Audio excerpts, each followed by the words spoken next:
Today I'll be ranking all 7 level 5 Espers in the Index and Railgun franchise in terms of their power. But hang on, what the hell are you talking about? The level 5s are already ranked 1 to 7. This video is completely pointless since they are already ranked. Well, I'll have you know it is a common misconception amongst some fans that the level 5s are not ranked in terms of how strong they are, but are actually ranked on 2 factors. 1, how close they are to achieving level 6, and 2, their importance to Aleister's plan. Therefore, I thought it would be a good idea to say, what if the level 5s were indeed ranked in terms of how strong they actually are? Also, I'll be discussing some spoilers from the light novel past the anime regarding power-ups / abilities and maybe certain facts too, so you have been warned. Be sure to subscribe for more Index and Railgun content, as next week is Railgun's 15th anniversary, and I'll be covering any news related to the anniversary, and I'll also do a special Railgun video just for the occasion, so don't miss out. Now, let's get started with the ranking. The number 7 in terms of power has to be the mysterious Esper known as Aihana Etsu. While we don't know the full extent of Aihana's power, as we haven't directly seen it, we only have Aihana's description of it to go off instead of solid feats. Aihana clearly states his or her ability isn't suited at all for combat. He or she can actually turn other people into an ideal version of themselves, but cannot use this ability on themselves. We don't know for sure what the limits and exact rules of this ability are. Maybe Aihana could just cause a change in someone, giving them level 5 power or even more, but we are purely judging Aihana on their own individual strength, rather than the strength he or she can supposedly bestow on others. And Toma convincingly defeated him with just 1 punch, without any effort. So, Aihana deserves his place as the weakest level 5 at the time this video was recorded, as we don't know if he'll appear stronger in later volumes. Next, for number 6, we have Shokuhou Misaki. Similar to Aihana, Shokuhou isn't really a combat type Esper, but rather gets her strength from those around her. Shokuhou's ability is known as Mental Out, which gives her the power to control the minds of multiple people at once, erase memories, read minds, can manipulate fear, and also lessen or increase the feeling of pain in others, to name just a few of the many applications of her ability, which makes her the strongest mind-related Esper in the series. While she can only usually control only about 15 people at once, with the exterior brain of hers that was shown in Railgun Season 3, she can use this to drastically increase the amount of people she can control, and also vastly increase the range of her ability. However, Shokuhou's weaknesses are fairly obvious. It's her physical attributes.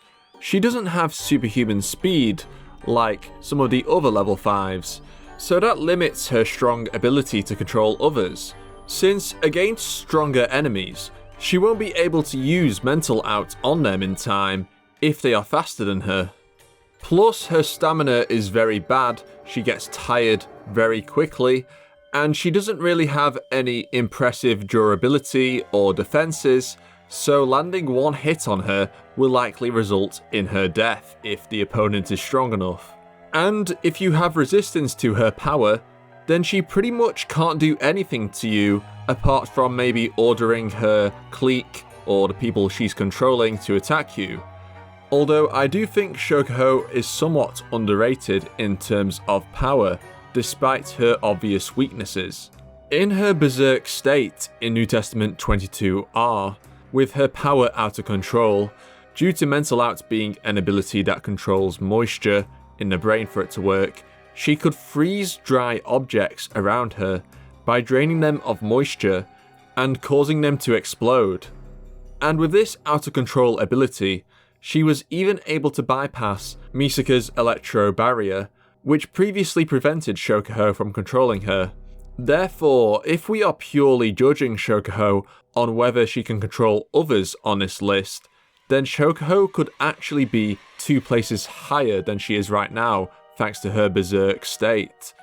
But I'm judging this off mainly pure power, and how overpowered the abilities of the level 5s are.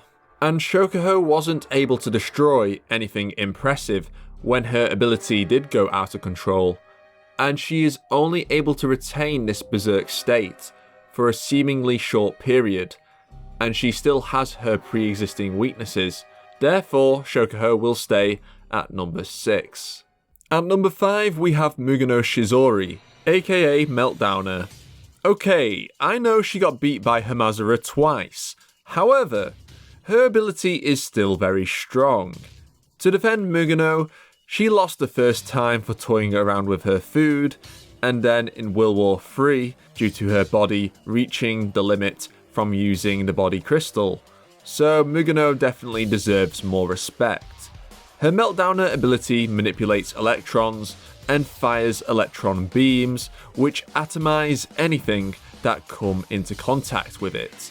And her power can be drastically increased from being able to fire multiple beams to hundreds with the power of the body crystal, although Mugino is only able to be in this boosted state for a short period of time. While she is not the fastest level 5 by a mile, she has demonstrated impressive reactions, being able to react to Misaka Mikoto's attacks, and she is able to move in short burst-like movements to avoid danger, and she can definitely withstand a lot of punishment to her body, and can even replace parts of her body, like her eye and arm, with Meltdowner substitutes. Mugino certainly has impressive destructive capabilities, but she is a bit of a one-trick pony. She lacks the versatility in her power that the other level 5s seem to possess, which is why she is only ranked 5th on the list. At 4th place we have Misaka Mikoto. Now this one might be controversial, as there could indeed be an argument for her being 3rd or 2nd place, but I'll talk about this in detail while comparing the characters that are higher than her. Misaka in her base form has a lot of versatility to her power, with her signature railgun, electricity, lightning, and magnetism, to name just a few of the many applications of her power. Misaka's most impressive feat in her base form, of course, is her Iron Sand Kaiju that appeared in the 3rd season of Railgun. While I do believe Mugino has more sheer firepower in her arsenal than base Misaka, I feel like Misaka has way more variety in her abilities than Mugino.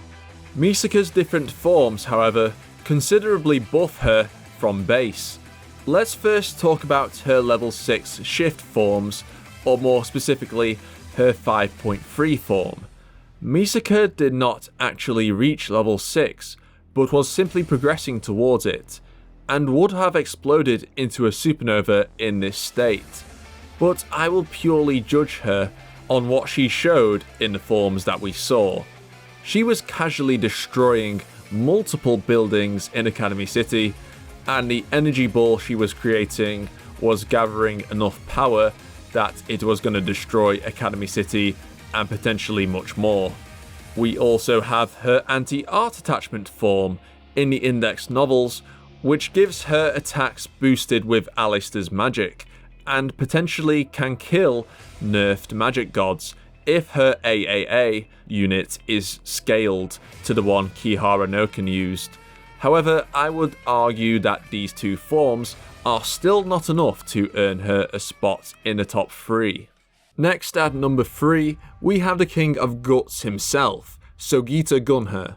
What? Aeon, you crazy! Sogiita was struggling against 5.3 Misaka. There's no way he's stronger than her.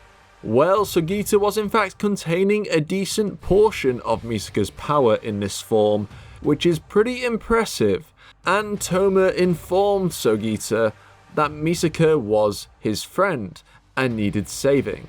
so Sogiita wasn't trying to hurt Misaka at all during this fight. Just imagine if Sogiita was actually trying from the start to defeat his opponent. I feel like Sogiita would have used his speed and power to defeat Misaka in one hit, and the same could apply if he went up against the AAA, as he could just outspeed Misaka and just destroy the AAA in one hit. Speaking of Sogiita's attributes, he is a very powerful Esper. He is able to destroy structures with his amazing punch, destroying an invisible wall of psychokinesis to cause an explosion.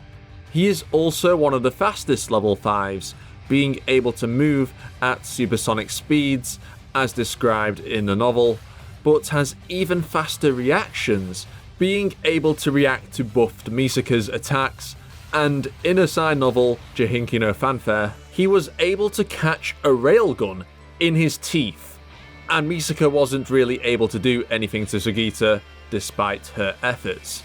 And that was base Misaka, but still impressive nevertheless. And his durability is also crazy. He is literally able to regenerate from having broken bones, or from even being shot in the heart. He can even resist Shokuhou's mental out ability. What's even more insane about Sogiita is his potential, as Olorus seemed to think that Sogiita could actually beat him if Sogiita understood his own power better. The same Olorus who was just below a nerfed magic god in terms of power. So Sogiita could actually get to the number 2 spot one day, who knows. At number 2, we have the true number 1, who is actually ranked as the number 2 officially, Kakine Teitoku. Now, Kakine is an interesting character, as I believe Sogiita is actually stronger than him at base, and I'd also say 5.3 Misaka is stronger in terms of pure power from the feats she demonstrated, but base Kakine has some spicy abilities that could allow him to win these matchups. With base Kakine, we only really have one volume and his manga to gauge how strong he is in this form, which isn't really a lot compared to most other level 5s.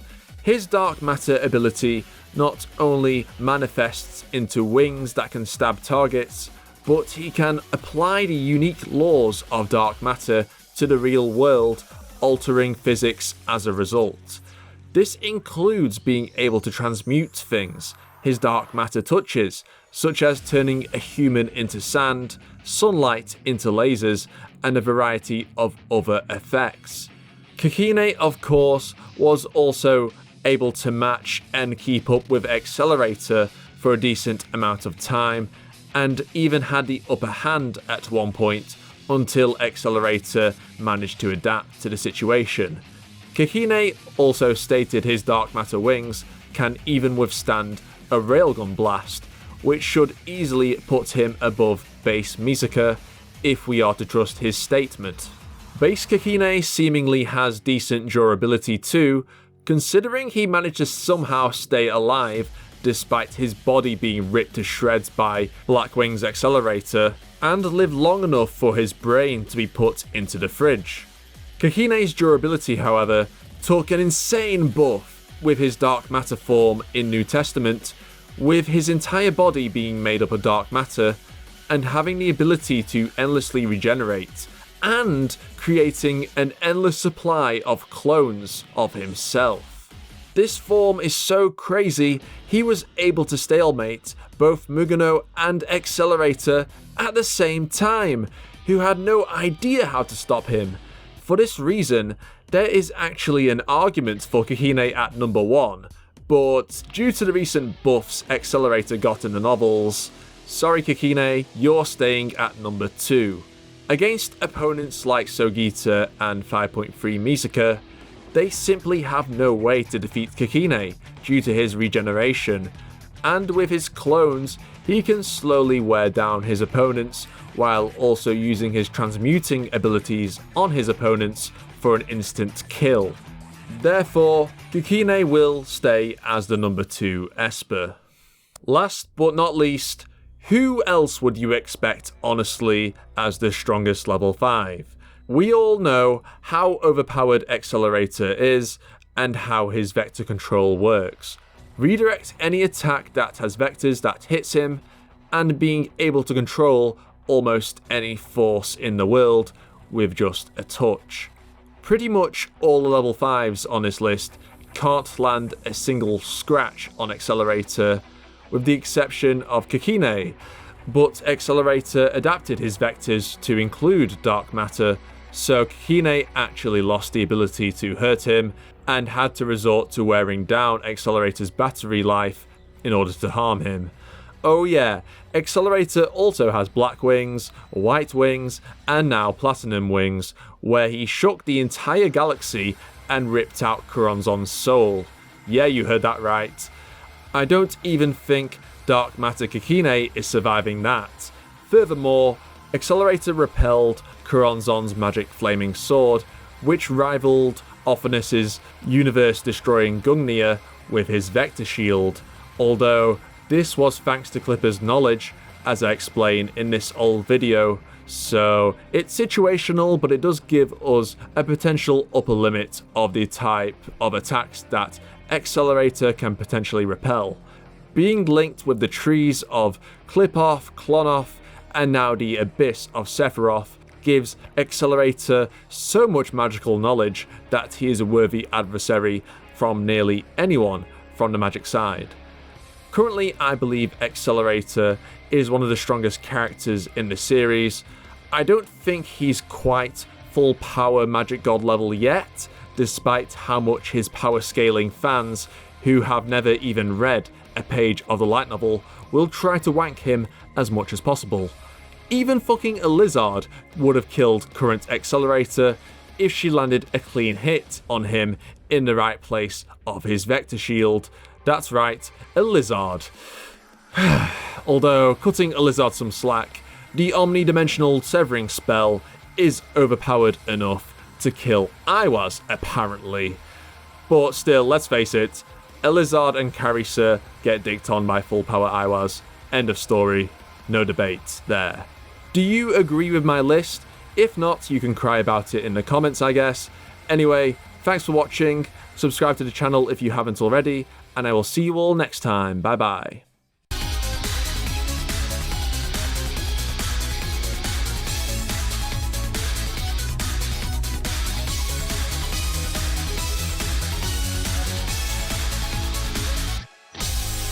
楽しい